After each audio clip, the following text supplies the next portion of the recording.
Assalamualaikum warahmatullahi wabarakatuh. Perkenalkan, nama saya Dina Putri Kinanti, mahasiswa Fakultas Hukum Angkatan 2020, dan rekan saya. Nama saya Kelvin Arya Nugraha, mahasiswa Hukum Angkatan 2021. Nah, sekarang kita sudah berada di Pusat Advokasi Hukum dan HAM yang disingkat PAHAM Indonesia Riau. Untuk lebih lanjut, mungkin mari saja kita masuk bertanya-tanya kepada narasumber kita yang ada di dalam.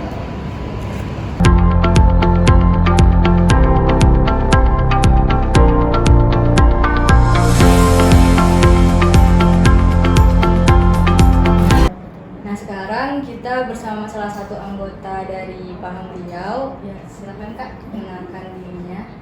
Bismillahirrahmanirrahim. Assalamualaikum warahmatullahi wabarakatuh. Perkenalkan, nama saya saja ya, mengenalkan saya. Nama saya Iing Maidasari SH. Saya di sini sebagai paralegal dan juga sebagai pengurus PAHAM, dalam hal ini sebagai bendahara umum. Nah, mungkin dari saya seperti itu. Nah, baiklah, sekarang kan kita sudah bersama Kak Iing Maisa yang merupakan salah satu anggota di Lembaga Bantuan Hukum PAHAM Riau.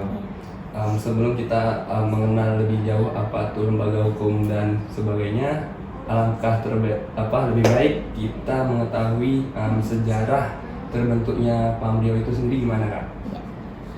Kebetulan saya ini kan belum terlalu lama ya, dari 2019 bergabung sampai sekarang alhamdulillah masih di PAHAM. Kalau kita berbicara sejarah OBH atau Organisasi Bantuan Hukum PAHAM Indonesia Cabang Riau, pertama kali kita harus merujuk dulu ke dalam sejarah Organisasi Bantuan Hukum PAHAM Indonesia yang berada di pusat. Karena kami terpusat gitu. Jadi kami cabang Riau ini cabang, dan juga kalau saya tidak salah ya, sekarang sudah ada sekitar 29 cabang. Di setiap provinsi itu ada PAHAM Indonesia. Kalau teman-teman ada yang di Sumbar, mungkin boleh singgah ada juga di Padang, itu PAHAM Sumbar juga gitu. Juga di Medan juga ada PAHAM Medan gitu. Jadi memang kami cabang. Kalau dari sejarahnya itu dibentuk pada tanggal 15 Mei 1999. Itu tuh dulu kan memang di tahun-tahun itu memang terjadi masalah ya. Kita tahu dalam sejarah itu memang kayak HAM sudah tidak dihargai. Nah, para aktivis lulusan dari dulu tuh memang UI ya, Universitas Indonesia. Nah, mereka lah yang membentuk lahirnya Pusat Advokasi Hukum dan Hak Asasi Manusia. Karena kalau kita bicara hukum, pasti juga kita akan menyinggung mengenai HAM. Iya, hak asasi manusia, karena juga di situ dijamin juga kan hukum itu salah satunya adalah untuk menegakkan HAM begitu. Nah, sejarahnya seperti itu. Jadi sebenarnya itu dulu dibentuk pada tanggal 15 Mei tahun 1999. Nah, di Riau itu tuh sendiri sebenarnya itu setelah itu udah ada mulai pergerakan untuk pembentukan. Seingat saya itu di 2007 lah mulai abang-abang yang ada lulusan universitas yang ada di Riau, bahkan ada yang belum lulus tapi mereka sudah membentuk pergerakan juga PAHAM Indonesia Cabang Riau. Nah, sampai sekarang alhamdulillah kami sudah terakreditasi oleh Kementerian Hukum dan HAM Riau. Kalau mungkin teman-teman bisa cek juga, kami juga di Riau ini ada 14 LBH yang terakreditasi. Salah satunya saya, salah satunya OBH PAHAM Riau, ada juga LBH TNN, YLBHI mungkin itu juga terkenal ya kan, terpusat juga mereka di Jakarta juga besar gitu. Ada YRHS juga, ada Unilak gitu. Unilak juga sudah terakreditasi gitu. Nah, seperti itu sejarahnya. Jadi PAHAM Riau itu udah ada sekitar tahun 2007 gitu ya? Iya, secara resminya di 2007 begitu. Mereka untuk struktur keanggotaan dari PAHAM Riau ini seperti apa, Kak? Bisa dijelaskan? Iya. Mungkin kalau struktur sama ya, mungkin nanti teman-teman juga boleh dicantumkan yang di samping. Struktur organisasi seperti organisasi biasanya, ada ketua, ada sekretaris, ada bendahara. Tiga ini kan memang biasanya seperti itu kan. Kita di lembaga pun intinya seperti ini. Tapi di sini juga ada di bawahnya itu divisi-divisi. Ada PPSDM seperti mungkin di lembaga di kampus juga. PPSDM ya, ada juga advokasi. Nah, satu lagi humas. Advokasi sebenarnya ini PPSDM, advokasi dan humas. PPSDM ini mengenai pengembangan. Kami di sini biasanya kajian. Ada isu terbaru kayak kajian mengenai kayak mungkin kemarin MK. Bagaimana kita ketahui kan putusan MK itu bagaimana Nah biasanya kami kayak akan mengkaji, kami undang juga dosen-dosen dari UNRI, dosen UIN, UIR pun kami undang untuk memperkaya ilmu pengetahuan kita. Jadi di sini tuh tidak hanya fokus mengenai bantuan hukum dalam artian kita memberikan bantuan hukum gratis di persidangan atau maupun non litigasi seperti memediasi orang, negosiasi. Jadi nggak fokus di situ aja. Dan kami juga mengundang rekan-rekan mahasiswa ya sebagai relawan. Dan banyak juga relawan-relawan dari beberapa kampus juga bergabung di sini. Dan itu biasanya berada di bawah naungan PPSDM. Nah begitu, yang PPSDM seperti itu dia kajian-kajian, nanti diklat melatih teman-teman untuk supaya bisa menjadi paralegal, ya kan, paralegal nanti baru bisa menjadi advokat. Biasanya jenjangnya seperti itu. Nah yang kedua advokasi. Nah advokasi ini memang jantungnya perkara paham. Disinilah para advokat itu berkumpul dan paralegal itu memang dibentuk dalam penanganan perkara. Kenapa ini penting? Karena penanganan perkara itu memang terkesan gampang sih, ya udah kita ikut sidang saja, berikan pendampingan. Tapi kalau kami dipaham, kami tidak mau seperti itu, harus maksimal. Kasusnya ini, umpamanya kasusnya atas nama si A, advokatnya 2 orang atau 3 orang, paralegalnya 2 orang. Jadi kasus itu terbackup, jangan hanya, mohon maaf ya, jangan hanya memberikan bantuan itu secara ya sudah diberikan, setelah itu kita nggak tahu apakah bantuan yang kita berikan itu maksimal atau tidak. Paham selalu memaksimalkan bantuan hukum seperti itu gitu. Apalagi kan kami memang salah satu organisasi bantuan hukum yang terakreditasi, yang selalu diawasi oleh Kementerian Hukum dan HAM. Nah, di sinilah advokasi ini.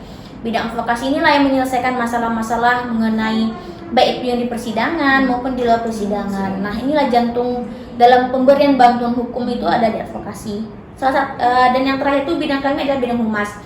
Setiap organisasi itu humas itu kayaknya penting karena kan mensyiarkan atau menyebarluaskan bahwa ada loh organisasi bantuan hukum itu yang benar-benar memberikan bantuan hukum gratis. Karena mohon maaf di masyarakat itu memang ada bantuan hukum yang gratis itu masih dipertanyakan. Kenapa ini masih dipertanyakan? Karena memang di beberapa kasus masih banyak ditemui yang awalnya katanya gratis, ternyata ending-endingnya atau ujung-ujungnya ya kami sering ditanya seperti itu, betul Bu ini gratis, jangan nanti kami pas mau selesai Ibu minta gitu. Nah itu memang seperti ini ya, kami juga mempunyai nilai-nilai dasar di PAHAM ini, salah satunya nilai religiusitas, ikhlas, profesional. Jadi memang kayak kalau mau bergabung dengan PAHAM, mindsetnya jangan uang dulu, mindsetnya jangan pendapatan ya. Kalau mungkin pendapatan silakan mungkin bergabung atau buat kantor sendiri, silakan teman-teman patok ranknya berapa. Nah, tapi kalau di PAHAM ini, pertama orang ada masalah ke sini, terus kedua dia tidak ada biaya, makanya dia datang ke LBH. Yang ketiga bagaimana kita memberikan bantuan itu secara maksimal gitu. Jangan karena dia nggak bayar kita, terus cuman kayak kasih bantuan hukum yang kayak ya udahlah kan kami udah berikan bantuan hukum. Nah ini yang harus dihindari gitu. Nah inilah teman-teman juga nanti kan juga sebagai mahasiswa menjadi humasnya kami harapkan gitu kan, memberikan informasi seluas-luasnya kepada masyarakat bahwa masih banyak LBH yang memang memberikan bantuan hukum itu gratis dan itu dijamin oleh negara gitu. Tidak hanya PAHAM, seperti yang saya sebutkan tadi, di Inhu juga sudah ada, di Siak juga sudah ada, di Pelalawan juga sudah ada. Pokoknya di beberapa kota-kota yang ada di atau kabupaten yang ada di Riau ini sudah ada LBH-nya gitu. Jadi jangan khawatir gitu. Dan kami juga menghimbau kepada rekan-rekan mahasiswa maupun yang baru tamat dari SH mungkin bisa bergabung gitu dengan LBH supaya kita tahu ini loh manfaatnya kita, salah satunya manfaat kita kuliah tuh ternyata kita bisa membantu orang walaupun kita nggak ada uang, ternyata kita bisa gitu. Nah ini penting juga, mungkin seperti itu penjelasan saya mengenai struktur ya. Nah tadi kan Kak masalah pemberian bantuan hukum. Nah tadi bagaimana sih Kak kita mengetahui kualifikasi atau syarat-syarat orang yang berhak menerima bantuan hukum? Nah bisa saja kan orang itu orang mampu misalnya dia datang mengujuk-ujuk minta bantuan hukum padahal dia mampu untuk apa? Jadi gimana Kak? Syarat bantuan hukum itu udah diatur oleh negara ya. Dalam hal ini kan PAHAM itu di bawah Kementerian Hukum dan HAM. Nah salah satu syarat utama itu pertama dia memiliki identitas. Kalau LBH itu yang ada di Riau, dia harus membantu, bukan harus sih, tapi memang KTP warga yang ada di Riau. Maupun dia di Meranti, selagi dia KTP-nya di Provinsi Riau, itu pertama bisa. Nanti saya jelaskan kenapa harus Riau Kak, gitu kan. Pertama itu KTP. Yang kedua, atau boleh kakak Oh, Kak. atau akte kelahiran. Yang belum kayak itu kan, yang nggak punya KTP kak. Ada akte kelahirannya atau kakak yang biasanya bergabung sama orang tuanya atau SIM. Bagi yang udah dewasa kan SIM itu kan menyangkut juga identitas. Nah, salah satunya itu identitas. Yang kedua itu surat keterangan tidak mampu. Mungkin teman-teman tahu kan SKTM. Nah, SKTM. Selain SKTM itu seperti teman-teman kuliah sekarang KIP ya, Kartu Indonesia Pintar. Itu kan salah satu menunjukkan bahwa dia memang yang membutuhkan atau BPJS yang dari negara. Nah, atau Raskin. Tahu kan teman-teman yang memiliki Raskin atau yang surat keterangan dari negara yang lainnya yang menyatakan bahwa dia memang benar-benar tidak mampu. Nah, mungkin syarat khususnya itu aja, sebenarnya mudah gitu. SKTM. Terus pertanyaan adik tadi, kalau ada orang kaya datang ke sini, nah itu dia syarat yang kedua, SKTM. Desa tidak akan mau mengeluarkan kalau memang dia orang mampu. Ya, kalau desa mengeluarkan itu bisa menjadi masalah gitu. Nah, sejauh ini kami selalu berpositif thinking sih. Kalau orang kaya datang ke LBH banyak uang, berarti kami merasa dia nggak kaya. Iya. Yang kaya mungkin hati, tapi kalau yang kaya mungkin hati kita nggak tahu gitu. Dan kami nggak mau berlanjut mengenai hal itu selagi dia bisa mendatangkan SKTM atau surat keterangan yang lain tadi yang saya sampaikan, maka kami wajib memberikan bantuan hukum. Makanya kami sudah bermindset kaya nggak kaya dia itu urusan dia, tapi yang penting dia mampu menghadirkan syarat, kami tidak boleh menolak.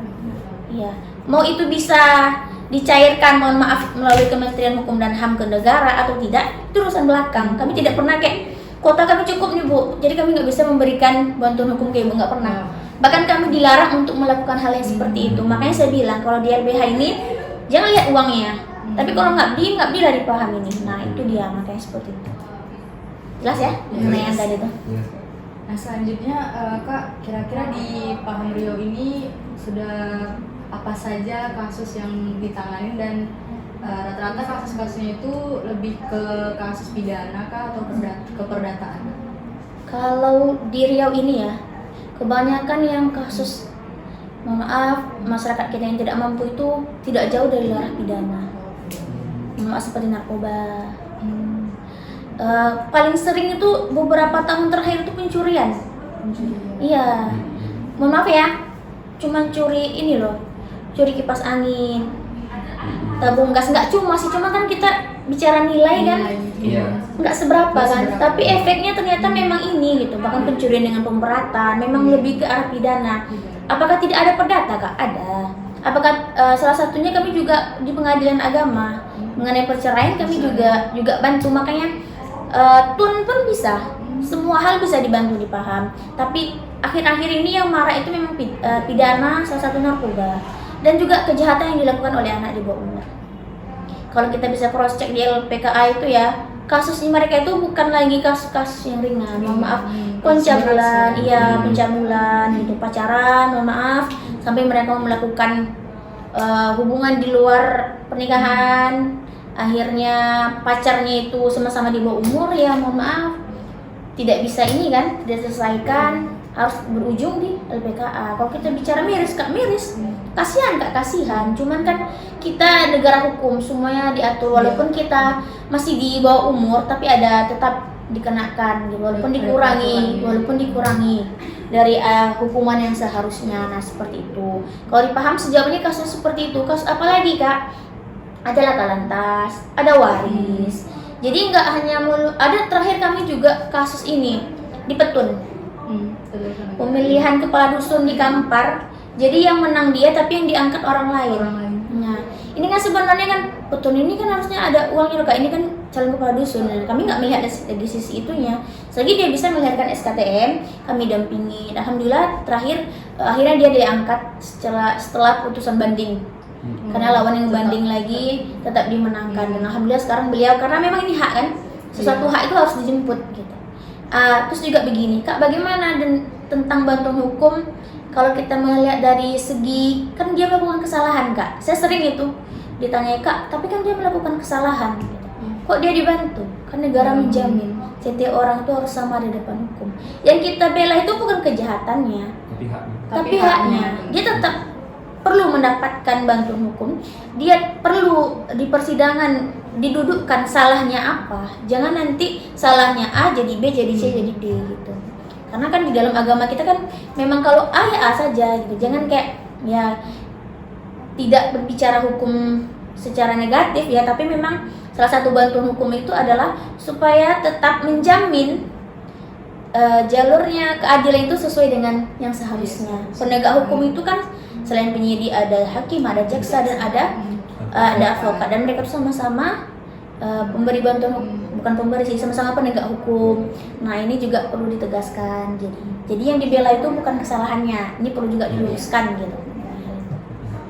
Sepertinya segitu saja diskusi kita pada hari ini Kak, dan juga terima kasih untuk Kakak yang udah meluangkan waktunya untuk bisa berdiskusi sama kami berdua, dan semoga diskusi ini juga bisa untuk menambah wawasan kita dan juga menambah wawasan dari penonton untuk mengetahui sejarah tentang Paham Riau yang ada di Pekanbaru. Oke teman-teman, ini adalah hari kedua kami dalam membuat video atau diskusi bersama narasumber kami yang kedua. Oke, untuk lebih lanjut saksikan atau simak video ini. Baiklah, di sini kan kita sudah bersama narasumber kita yaitu Bang Alfikri. Nah sebelum ini Bang, boleh nggak perkenalan diri dulu Bang? Oke, baik. Perkenalkan, nama saya Alfikri SMH. Saya alumni dari Fakultas Hukum UNRI angkatan 2014. S2 di Fakultas Hukum Universitas Gadjah Mada. Saya kebetulan saat ini berprofesi sebagai seorang lawyer dan juga pengajar di kampus UIN Suska Riau, pengajar dosen luar biasa. Mungkin itu ya pengenalan singkat dari saya. Boleh nggak sih Bang ceritakan kapan Abang bergabung di OBH Paham Riau? Kalau mengenai bergabung, saya sebelum lulus sudah aktif magang di beberapa kantor hukum. Ada kebetulan kita di UNRI kan dosen kita itu ngajar beberapa mata kuliah yang bukan dosen tetap di UNRI, dia dosen LB yang jadi pengacara. Saya pernah diajak untuk gabung di kantor hukumnya, membantu-bantu sebagai mahasiswa magang. Saya lulus di tahun 2019, sebelum lulus saya aktif di Kalabahu LBH Pekanbaru. Kalabahu itu karya latih bantuan hukum untuk mahasiswa ataupun calon-calon paralegal. Dan Februari 2019 saya tergabung di Paham Riau, itu salah satu organisasi bantuan hukum yang terverifikasi di Riau sebagai magang paralegal di sana. Tetapi berselang beberapa tahun, 1 tahun atau lebih kurang 1 tahun setengah, saya langsung mendapatkan amanah sebagai ketua. Kalau di sini lebih namanya direktur Lembaga Bantuan Hukum Paham Riau. Itu untuk perjalanan bagaimana saya bisa bergabung di Paham Riau. Nah baik Bang, Abang kan udah bisa dikatakan lama bergabung di OBH Paham Riau. Nah boleh nggak sih Bang dijelaskan apa perbedaan antara organisasi bantuan hukum, law firm atau firma hukum, kantor advokat dan lain sebagainya Bang? Baik, ini saya kira pertanyaan menarik ya, karena memang di negara kita ini dia banyak variasi orang untuk masalah kantor hukum. Ada yang dia berbentuk seperti kantor hukum, ada yang berbentuk seperti law office, ada dia bentuk seperti firma hukum, ada dia bentuk seperti organisasi bantuan hukum, dan itu memang tergantung tujuannya.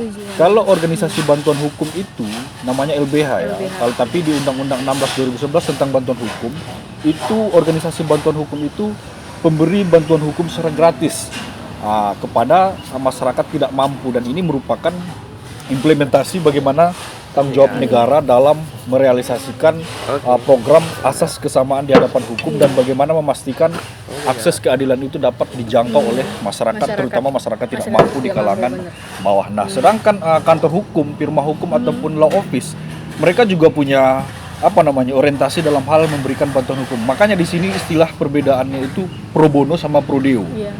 Pro bono itu jasa hukum yang diberikan secara cuma-cuma oleh advokat itu sendiri.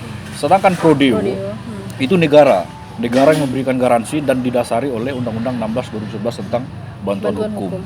Tetapi saya kira memang perbedaan ini tidak menafikan bagaimana tujuan pelayanan hukum itu dapat terlaksana dan diakses oleh masyarakat, baik berbayar maupun gratis, tergantung bagaimana kemampuan dan kemauan dari masyarakat dalam memilih siapa yang akan memberikan pendampingan hukum kepada mereka. Ya. Oh ya, tadi kan Bang disebutkan Abang juga sebagai pengacara ya Bang. Ya. Nah, masyarakat awam kan tahu bahwa adanya profesi advokat atau Ya. pengacara. Namun tidak semua masyarakat itu tahu adanya profesi tentang pemberi bantuan Betul. hukum. Ya. Nah, jadi ini Bang, gimana sih Bang kayak perbedaan atau menjelaskan kepada masyarakat tentang advokat atau pemberi bantuan hukum itu sendiri? Ini pertanyaan menarik ya. Kita mengenal ada namanya istilah asas fiksi hukum. Itu semua orang tuh dianggap tahu. Dianggap tahu. Tapi saya pernah melakukan penyuluhan hukum di Tenayan Raya. Ini masih kategori kecamatan di kota. Iya. Banyak masyarakat yang masih belum tahu ada layanan bantuan hukum secara gratis. Nah, perbedaan pertanyaan yang tadi adalah bagaimana membedakan dia merupakan pemberi bantuan hukum, advokat ataupun pengacara. Sebenarnya sama, definisinya sama, hanya saja orientasi dan arahnya yang berbeda. Sedangkan pemberi bantuan hukum di sini adalah memang betul-betul memberikan bantuan hukum secara gratis dengan syarat KTP dan surat keterangan tidak mampu. Sedangkan advokat atau lawyer ataupun penasihat hukum, kuasa hukum, pengacara dan lain sebagainya yang sebutannya untuk advokat ini, mereka juga sama-sama memberikan layanan bantuan hukum. Tetapi ada yang berbayar, ada yang tidak berbayar. Nah, ini memang saya kira masyarakat masih belum awam. Macam-macam penyebutannya di masyarakat. Ada yang bilang kuasa hukum, ada yang bilang penasihat hukum, ada yang bilang pengacara, ada yang bilang lawyer, macam-macam. Tetapi memang kita kalau dilihat undang-undang yang paling tepat untuk penyebutannya adalah undang-undang advokat. Advokat yang memang betul-betul familiar dan itu memiliki legalitas di undang-undang advokat itu. Oke. Tadi Abang juga ada nyinggung sedikit tentang perbedaan antara pemberian bantuan prodeo dengan pemberian bantuan hukum secara pro bono. Nah, kira-kira jenis yang lain apakah ada Bang? Jenis Sebenarnya begini, pemberian jasa layanan hukum itu dibagi dua, dia litigasi dan non litigasi. Nah, litigasi itu dia proses beracara. Di dalam KUHP kita kan ada namanya mulai dari penyelidikan, penyidikan, pra penuntutan, penuntutan, persidangan sampai dengan vonis. Sedangkan non litigasi itu macam-macam. Ada dia seperti kalau kami di LBH Paham Riau, kegiatan non litigasi itu seperti penyuluhan hukum, pemberdayaan hukum, melakukan negosiasi, melakukan investigasi, melakukan penelitian hukum, melakukan pemberdayaan hukum kepada masyarakat dan melakukan upaya-upaya lainnya yang berhubungan dengan hukum di luar dari proses hukum di pengadilan. Mungkin selama Bang menjadi advokat atau berada di lembaga bantuan hukum Paham Riau. Nah, kasus-kasus apa saja sih? Atau ceritakan deh pengalaman Abang menangani kasus-kasus, setiap kasus-kasus. Ya, ini menarik. Kasus yang pernah saya tangani dan kami menang, itu kita membantu masalah pemilihan kepala dusun. Ini kasusnya itu di Kampar, di desa Aursati lebih tepatnya. Kita mendampingi kepala dusun tersebut secara gratis. Menarik kasus ini. Kita menang, saya ngedrap gugatan, saya menyusun kesimpulan bersama tim, dan ketika di sidang tingkat pertama di PTUN di Pekanbaru, kita menang. Dan ketika mereka banding, kita juga tetap menang. Saya kira ini pengalaman perdana saya dalam melakukan pendampingan hukum di ranah tata usaha negara, dan itu berbeda dengan ranah peradilan umum. Kasus selanjutnya itu adalah kasus tunawisma. Ini kasus pidana, dia pencurian dengan pemberatan, dia tidak punya identitas, dia tidak punya tempat tinggal, dia tidak punya siapa-siapa di Pekanbaru. Nah, kita melakukan pembelaan, artinya pembelaan kita itu jaksa menuntut sekian tahun, tetapi dengan adanya pembelaan kita dari Bantuan Hukum Paham Riau, tuntutan jaksa dikurangi beberapa bulan, dan itu saya kira memberikan kepuasan bagi si pencari keadilan, dalam hal ini klien kita di LBH. Nah, ini pertanyaan terakhir ya Bang. Apakah Abang ada pesan untuk mahasiswa-mahasiswa hukum di luar sana untuk bisa tertarik untuk bergabung menjadi anggota di organisasi bantuan hukum? Oke, bagi seluruh mahasiswa hukum dimanapun berada, saya kira LBH ini menjadi ajang pengabdian dan mengasah mental kita, integritas kita. Nah, perlu kita ketahui dan perlu kita pahami bersama, di LBH itu semuanya gratis. Jadi jangankan menerima saja dari klien, masyarakat siapapun ketika dia sudah kita bantu secara gratis tidak akan kita terima. Dibayarkan lontong, dibayarkan minyak, dibayarkan apapun, kita menolak untuk itu. Karena jelas di Undang-Undang Bantuan Hukum, siapapun yang melakukan menerima ada konsekuensi. Jadi saya kira LBH ini bagi yang memang betul-betul ingin mengabdi di bidang bantuan hukum, banyak manfaat-manfaat yang didapat. Saya sendiri di LBH Paham Riau selalu membuat suatu kegiatan dalam rangka meningkatkan kapasitas mahasiswa yang magang. Mulai dari pelatihan pembuatan surat kuasa, pelatihan pembuatan gugatan, dan juga kita rutin melakukan diskusi ataupun kajian internal menyangkut isu-isu hukum kekinian.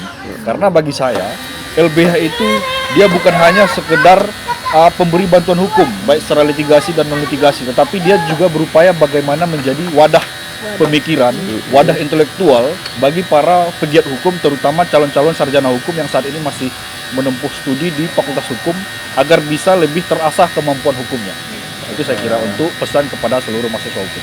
Oke, nah semoga pesan dari Bang Fikri tadi bisa tersampaikan pada semua mahasiswa hukum, terkhusus oleh mahasiswa Fakultas Hukum di Universitas Riau. Nah, sekira seperti itu diskusi kita pada kali ini, Bang. Terima kasih pada Bang Fikri yang sudah memberikan waktunya untuk datang untuk bisa berdiskusi bersama kami. Terima kasih, Bang. Oke, semangat ya. Semangat ya. Nah, itu tadi hasil diskusi kita bersama dua narasumber dari hari pertama sampai dengan hari ini. Semoga video ini bermanfaat untuk kita semua. Sampai ketemu lain kali. Dah.